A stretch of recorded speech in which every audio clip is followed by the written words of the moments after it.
বন্ধুরা আমি চলে আসছি অলিকা তোমাদের কাছে আজকে একটু স্পেশাল রান্না বলে আমি একটু শেয়ার করছি। দেখো ছোট ছোট মাছ, এটা কী মাছ তোমরা বলো? আমি তো এটাকে ছোট্ট বাটা মাছ বলি, আমি জানি না, যদিও তোমাদের যে জানা থেকে অবশ্যই কমেন্ট করবে। সাথে কী আছে বলো তো? এটা হচ্ছে আজকে আমাদের এই পাঁঠার মাংস আনছে, পাঁঠার মাংস। আর এটা হচ্ছে চিকেন আনছে, চিকেন। আর এটা কি বলো তো, সব কিছু কেটে রাখছি ছোটো মাছ দিয়ে, আলু দিয়ে, পেঁয়াজ কুলিয়ে, দেখো পেঁয়াজ কুলি আজকে নিয়ে এসছে, তরকারি হচ্ছে রান্না।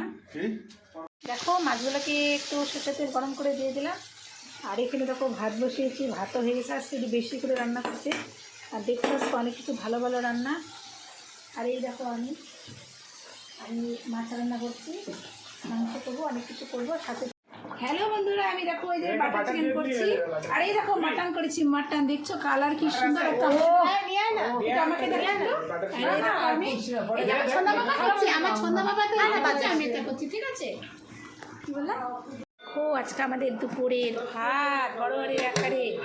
এটা হচ্ছে মুসুরির ডাল করেছি, এটা হচ্ছে মাছ ভাজা, ছোটো ছোটো মাছ ভাজা, এটা হচ্ছে মাছ ভাজা পেঁয়াজ কুলি আলু দিয়ে ভাজা, মানে একটু নাড়াচাড়া করেছি। এটা কি বলো তো? এটা হচ্ছে আজকে হচ্ছে পাঁঠার মাংস, খাসি না পাঠা। এটা হচ্ছে বাটার দিয়ে হচ্ছে চিকেন।